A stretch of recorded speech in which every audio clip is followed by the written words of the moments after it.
Welcome to the Furby's Craze, where a fuzzy ball with unblinking eyes and a hauntingly robotic voice was the ultimate status symbol of the late 90s. Furby, each sold separately, batteries not included.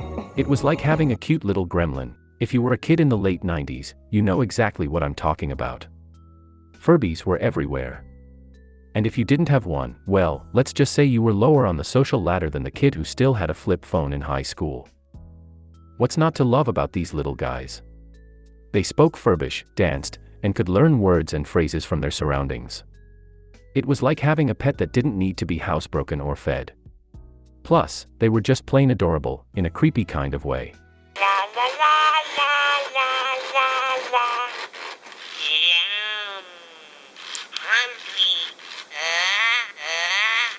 The good old days of Furbies. Those were simpler times, before smartphones, social media, and global pandemics. Back then, all we needed was a fuzzy little robot that could dance and repeat our words back to us in a creepy voice. It's hard to overstate just how popular Furbies were in the late 90s and early 2000s. They were everywhere. Toy stores couldn't keep them in stock, and parents were willing to shell out big bucks just to make sure their kids didn't fall behind the Furby curve. And it wasn't just kids who loved Furbies. Adults got in on the action too.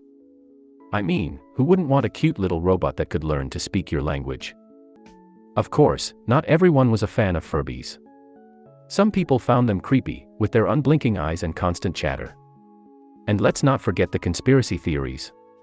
Some people believed that Furbies were actually spying on us, listening in on our conversations and reporting back to their Furby overlords. But despite all the controversy, Furbies remained a cultural phenomenon for years. They inspired countless knockoff toys, and even spawned a few spin-off products like the Furby Connect, which could connect to the internet and interact with other Furbies online. Looking back on it now, it's hard to believe we were ever so obsessed with these little robots. But that's the magic of nostalgia, isn't it? It takes us back to a time when our biggest worry was whether our Furby was learning curse words from the TV. And who knows, maybe in another 20 years we'll all be clamoring for the return of our favorite robotic pets. Personally, I can't wait for the Furby AI revolution.